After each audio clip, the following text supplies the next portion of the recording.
And I would say the overall feel of the event is, we are here to help you have a successful solar business, in whatever way that might mean for you. That is now flipped. Now the banks have jumped in front of the installers and say, hey, sales organizations, sales leaders, we're going to fund you directly. Come to us. Potentially, Jake, do you see a future where a bank may get involved with the actual installation business in more than let's say a coaching capacity, but more of having an ownership interest in the installation activity?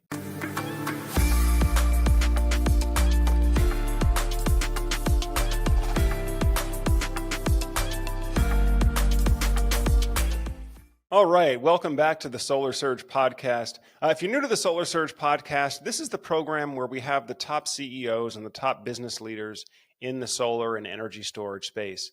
And today I've got a special guest for you. Jake Hess is the founder of SolarCon as well as of Solar Academy, and he's just all around one of the top influential people within the solar energy industry. Jake, it's really exciting to have you on. Welcome to the Solar Surge podcast. It's good to be on with you again. Thank you so much, Joe, for having me on here, and thank you for that introduction. It feels very good to be told that, especially on camera. I'm happy to be here. Well, hey, you've been doing some amazing things. I know I saw you at SolarCon last year in Salt Lake City. Thank you again for having me out there and being able to participate in the event. Incredible event. As well as I think we just recently ran into each other briefly in San Diego for the Intersolar, the winter conference, which is one of the ones that we like to hit to see the new solar technologies and new solar products that are going to be coming out for 2024. But Jake, for those of you who aren't so familiar with your story and your background, can you tell us a little bit about how did you get started in solar?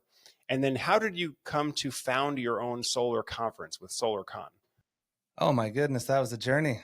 That was a journey. I was originally doing home security and they told me that the grass was greener. So I jumped and hopped over the fence and went over there to explore what solar looked like. At that time, we only had contracts that we would highlight and we would go sell it and then knocking door to door. We didn't have all the fancy proposal tools and all of that. I knocked doors and learned how to sell solar using the facts, using contracts. And other people started to adopt different policies. So I generated my own sales org. Some of the people in my industry, in the San Diego market, think that I am the innovator of the red line model. And I assure everyone that I was not. I found it, I ripped it off, but I might have been an early adopter and built it pretty large and ended up, selling that organization. And then I guess the reason I broke off from doing sales and jumping into my own business, that transition, like why did I decide to stop working with this company and start my own, is just like every entrepreneur out there. I believed that I could do it better. I think that if entrepreneurs believe otherwise, then they probably shouldn't start a business. Frankly, probably wouldn't. So I thought I could do it better and educate the sales reps properly to the point where they could get more revenue and more volume. Educating them properly is subject to the listener, right? But I do think that I came up with a good, strong set of morals that could navigate and guide that. So I went with it, and education has always been at the forefront of my mind. I noticed patterns with these sales organization that people would come in, get educated, and then they would break off of me and leave. And I just realized that the more educated that we make these salespeople, the more likely they are to go and do their own thing. And probably that's why I ended up leaving my organization as well. I became more educated. And it's the organizations that keep people from being educated that might have something, and they typically are larger. It's easier to do. It's easier to scale. And so I thought, my goodness, if I am educating these people and they're leaving, I'm educating people right outside of my business and essentially generating my own competitors with the knowledge that I have. And then I saw a larger opportunity and said, well, if that's going to be the model in the solar industry, and I see more and more people doing this and creating sales orgs, I'll expedite the process and I'll be the one that educates them through the Solar Academy. That's when that was born, as I just decided, hey, I will jump in front of this trend that I see happening. And I feel like for me, it's ultimately just been trends that I've seen because I was fortunate enough to get into solar early enough to begin to see trends sooner than most. And this brought me to the conference. The conference still is to educate, and that is primarily the reason why we throw it. Most people don't know that it is an education only conference. We don't allow pitching from stage. So when they go to that conference, we create the entertainment, we create the hype, but it is for educational purposes only. We've told all of the sponsors and all of the vendors, do not wander outside of your booth. It's like window shopping. If people come, they can get educated on your product. I just learned that traveling the country doing the business consulting that I've done, I've learned that people had unjustified reasons as to why they were upset at other people across the country simply because they believed one product was better than another. I also learned that sales organizations, sales reps, managers, they had never even seen an inverter before. Of course, they'd seen a solar panel. Solar companies like to decorate with them. But inverters themselves, typically not on your sales floor. And I thought, okay, so if this is creating adversity in our industry, this lack of knowledge is creating adversity, why don't I put all of this under one roof so everyone can see everything and generate transparency? So when people come to the conference, the reason I love having all of the sponsors that we do, the batteries, the inverters, the modules, the installers. I love when the installers are there. I love when the sales organizations are there, the softwares, the training programs that are out there. I love that because that is our industry and that's the economy of the residential industry as I know it. And so I decided to create a conference where people might be entertained enough to come and learn about solar and have energy enough to be walking around the same floors as their peers and get rid of all of the animosity and frustrations that people have due to lack of knowledge. That's great. Very thorough answer there, but I appreciate what you said. And that definitely aligns with the experience I've had with your organization and just the feel of it. Because, last year I was out there and I would say the overall feel of the event is, we are here to help you have a successful solar business in whatever way that might mean for you. If you're a sales rep starting out, if you're building a sales org, or if you're an EPC, an installer, how do you have a successful solar contracting business? And that very much was the impression I got was, oh, this is not just a rah-rah sales event. This is a conference on how to have a successful solar business. And of course, Jake, last year, one of the themes that was also sort of coming to a head was the fact that, hey, there have been a few bad actors here that had some pretty spectacular, well-publicized fails. And so we all sort of have this sense, hey, look, more regulation, more rules are coming. It's not going to be the Wild West anymore. This year, I feel like we've had to deal with some pretty significant economic headwinds that we haven't really seen in the industry for a while. I'm curious, what do you see going into SolarCon 2024? What do you see as sort of the prevailing issue that the industry is dealing with, the biggest issue? And then I'm curious, because I know you work with a lot of different organizations, what are you seeing for the companies that have decided to stay in solar and are having success? What are they doing differently that most of the companies are not? Well, that is a two-part question. I'll start with the latter first. We recently partnered up with an organization called Ohm Analytics. I'm sure a lot of your viewers know who they are. Just a data source. I'm told they pull data from about 2,500 different locations and crunch it to the best they can. Their data is indicating that the organizations that are staying in business quickly adapted to the market carrying two things: the ability to transition to carry TPO products, so leases and PPAs, and carry batteries. And those two pieces of data right there create patterns within the industry showing those that were able to do it are the ones that are more sustainable. They were faster to transition with that product, carrying those two things, which secured the early growth of their business during net metering 3 in California, or some of the policy changes that might have happened in Nevada, like the W2 changes, things that have happened across the country with changes. Those two variables were the factors in companies succeeding after that year. But I mean, I think, so you talked about a couple of things, right? Transitioning to having a more diverse financial products, right? Moving away from loans, more traditional loans, to more PPAs and leases, as well as offering battery storage. And of course, especially if you're talking about California, virtually all the solar that's going in now is going in with battery storage. One of the things I'm seeing though, Jake, is a lot of the contractors are new to installing batteries, and they don't quite have the process worked out yet as smooth as they have just for putting panels on the roof. And I know this is one of the challenges that I think well, especially with the solar surge community, we tend to have a lot of folks that are technology early adopters.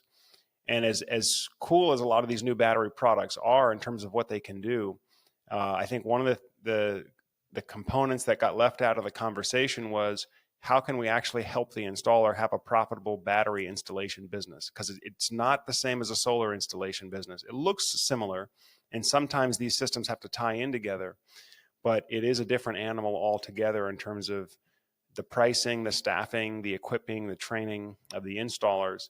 I'm curious, have you seen anything in the work that you've done as far as what makes for a successful battery installation company versus a solar only contractor? I would say experience would be the only thing that I have seen in this industry that does that. Those that adopted into batteries much earlier than most are now, just because it's a trend or they needed to survive. Experience does it because they haven't dealt with overheating yet, installing in the wrong place and ventilation. They haven't dealt with proper tie-ins or managing those systems, and so I would say experience. Yes, the lack of knowledge is definitely, again, another issue. Earlier, you asked me, what I thought the industry was going through to get to the point where we see this transition on the economic scale that solar is going through right now. And I have to say, I think it's on the banks on this one. I've always mentioned that sales reps should be knowledgeable when they're going out there, but I think the banks had a lot to do with the collapse of the industry as we know it. Now, they may hate hearing this, but they're the ones that changed the terms of the agreements with the installers that forced them to go into financial troubles because they can't pull the money that they have sitting out of the account to finish the projects that they have going on because the banks changed the terms.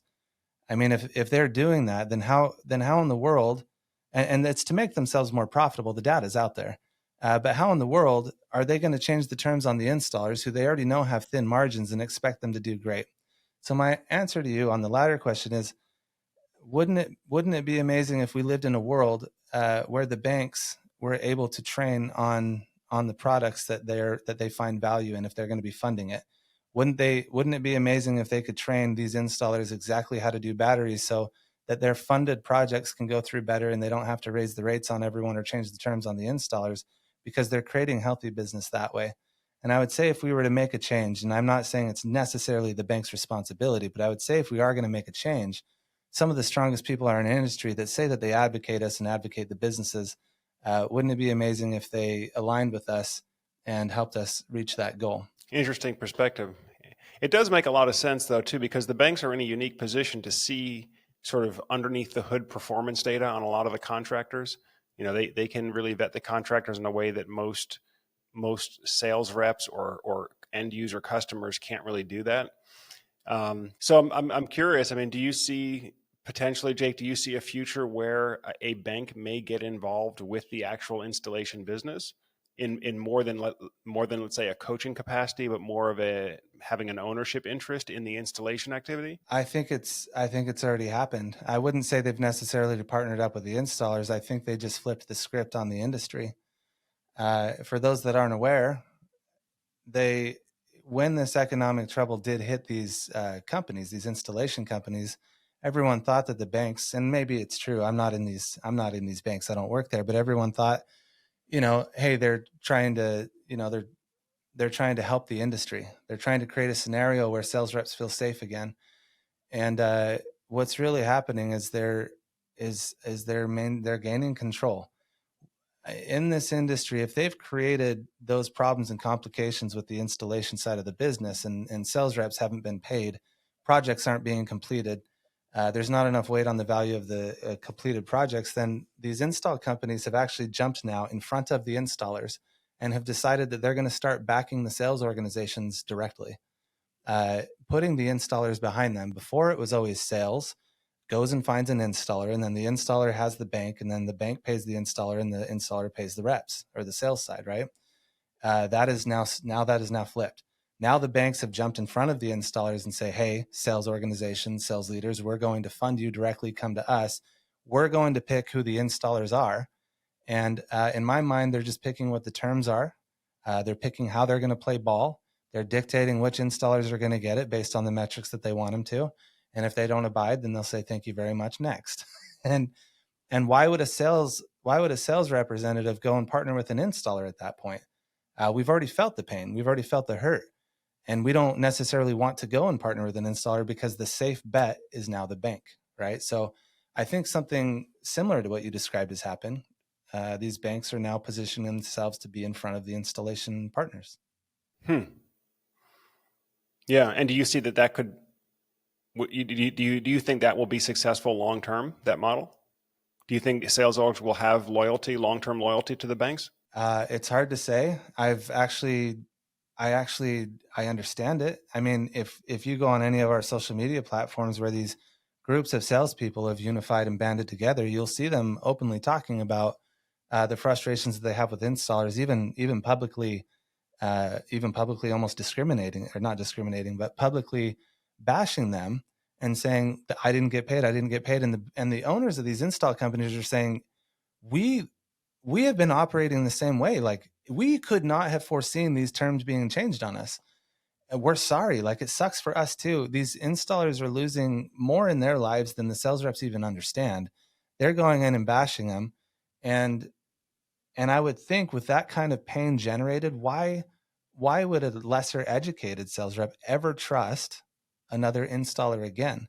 And maybe an educated one would trust them, but financially might not want to gamble on the ability of them running the business if they know that the banks actually ultimately control the installers at this point. That's interesting. Well, this is part of why we do podcast interviews with folks like yourself. I mean, a lot of these teams I'm now learning for the first time. I was not aware that was a trend in the industry for the bankers to bypass the EPC and just go direct to the sales org to form those partnerships. But I suppose if they feel they have better leverage that way, go ahead. I apologize. It started last year. GoodLeap rolled out a new product, and they said that we're going to split. If you have for example, if you have rolled a roof into a solar loan project, we will pay the roofer independent of paying the installer. They rolled that out last year. This year, they decided that they were going to back GoodLeap was going to back an organization called Sunder, which is a massive money generating platform out there. They do take care of their sales reps. They love their people, but they are huge. And they are just a sales org. They did not have the installation component. And GoodLeap said, okay, we're going to step in front. We will back you. We will pay you directly. And I think they tested that model a year ago, and they rolled out the newer stuff now. So GoodLeap has publicly backed Sunder. And I have talked with other banks that are coming to SolarCon that have big announcements and big things that they want to roll out. And at SolarCon, the sponsors that we have more banks now, and more banks CEOs willing to talk on panels from these banks on a panel coming out to discuss their new stuff and the innovations that they're making. And my guess is GoodLeap has always been the forerunner. Like, they've always made the big jumps before everyone else. And my guess is they're following suit. I've heard whispers of organizations already doing it, and I've heard other ways that they're bringing that to market instead of just saying, hey, sales reps, come to us. They're doing it through softwares that we all know, use, and love as a universal language in our industry. Like Solo, for example, partnered up with, I want to say it's Sunlight Financial. No, it's a TPO product, but partnered up with them and said, okay, anyone using our platform, hey, we have a PPA offering. You want to check them out, right? And Solo is the most universal language in the entire country for designing if you're a sales rep. So, and I don't know the truth of this, and I don't even know what I'm technically allowed to say on here. So if you're listening, my attorney's phone number is, no, I'm just kidding.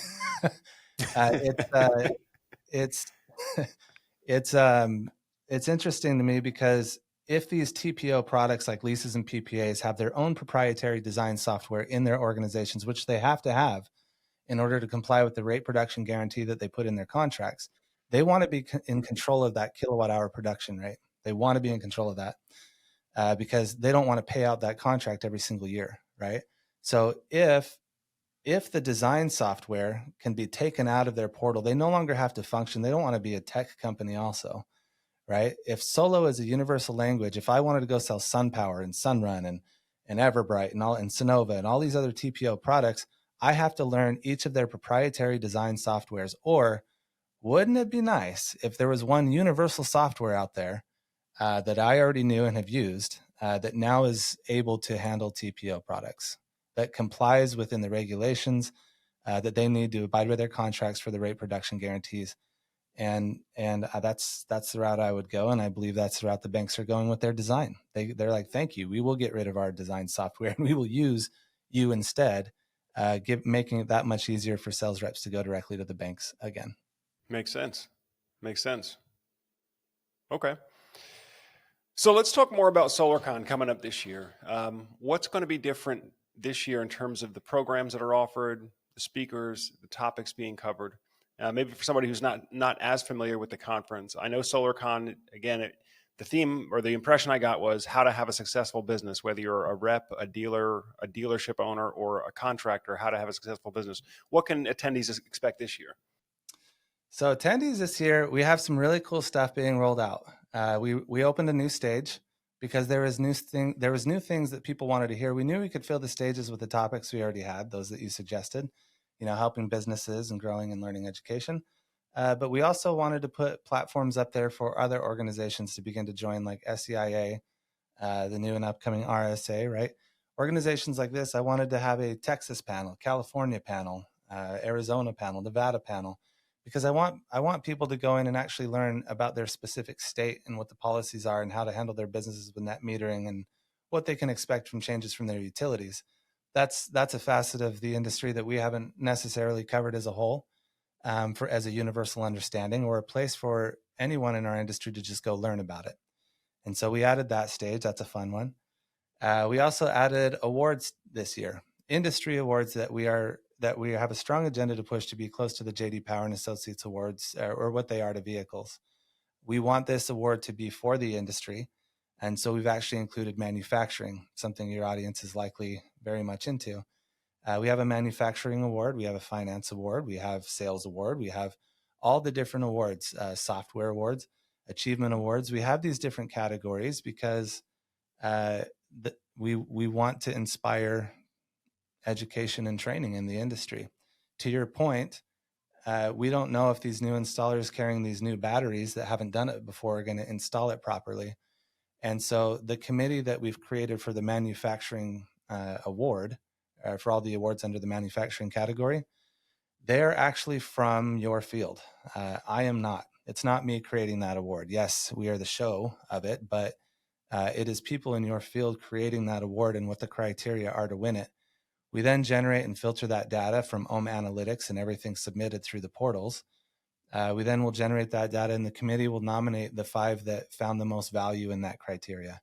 And then we will allow the industry to vote on the top 5 that they've selected. And so it will be an industry voting platform. You're going to see that rolled out at SolarCon. We also have Gary V. I believe that this industry is starting to move heavily towards marketing, and they're trying to learn how to market better and position themselves better and have their voice heard louder than others because they truly believe in their product. We've always been able to rely on guys like you and me for people to get educated on product, but I think companies are taking an interest in doing it on their own. And so we have a strong presence of marketing. For example, the Solar Edge CMO is speaking. We have, Gary Vee is going to go talk about social media. We have social media panels. They're explaining people how to create it.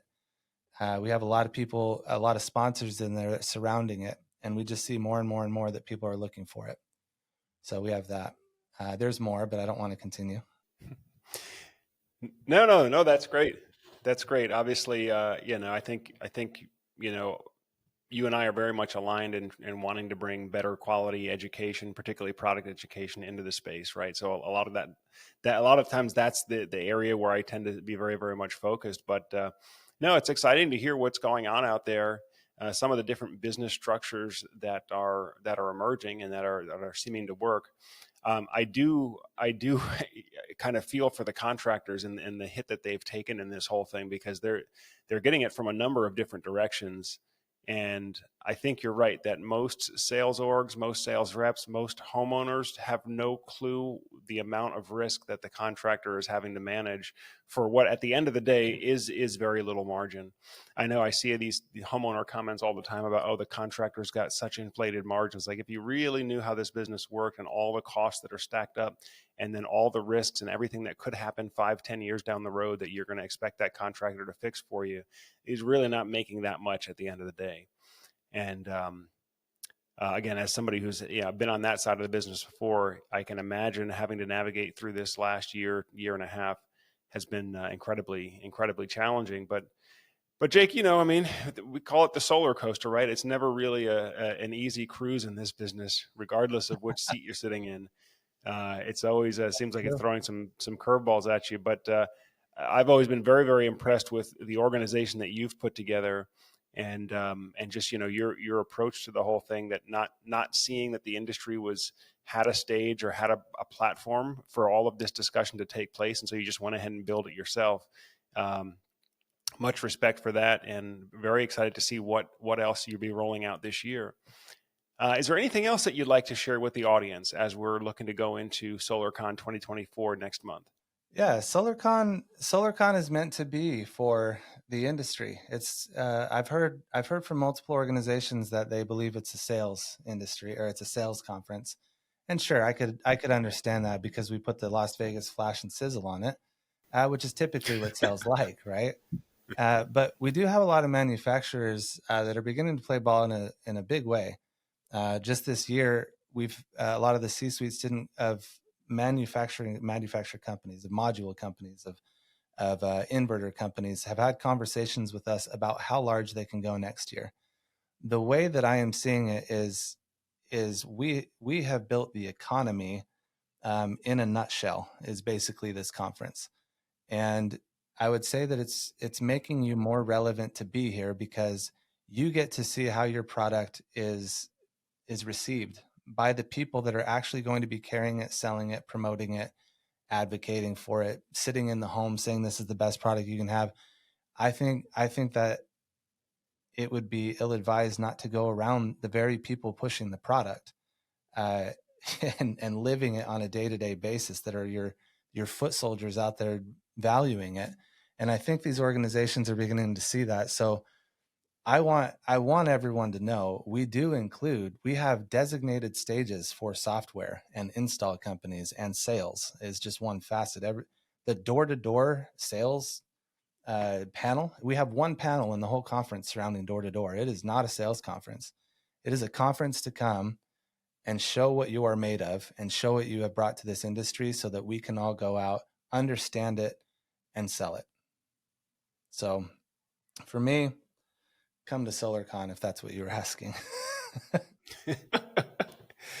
Yeah, well, no, I think it's great, and for me as somebody with more of a technology background, I mean, I think I've always looked at solar as a technology product. I never looked at it as, oh, this is just something to sell, or this is another home service. I think I always looked at it as like, no, this is tech. It's tech you install at your home, but it's high tech, and it's exciting to see a lot of the manufacturers sending their leadership there. I know we work with a lot of these same companies as well as our sponsors. And I mean, most of these companies are in Silicon Valley. They're all within a stone's throw of each other. If you're talking about the major brands and the major players that we're all probably familiar with. But these are high tech companies, and these are high tech products at the end of the day. And so, certainly as consumers and as the marketplace gets more educated on how the technology works, if you take yourself seriously as a sales rep, you've got to stay current on all that stuff. And so these conferences are a nice way to really, put a face and have some relationship behind the brand and the product that you're selling, and actually meet the companies that are producing this equipment, because they are pretty innovative folks. I've had an opportunity to visit a number of the manufacturers' laboratories and see some of the new products that they're working on innovating. It is really neat stuff, and of course, I think if you're a sales rep, you're crazy not to stay up to date on all this stuff. I think sales reps want to see it. I think that you've nailed it right on the head. Like, you're fascinated by it. Why can't other people be, right? And how many people are they going to invite to go see that facility and how the process works?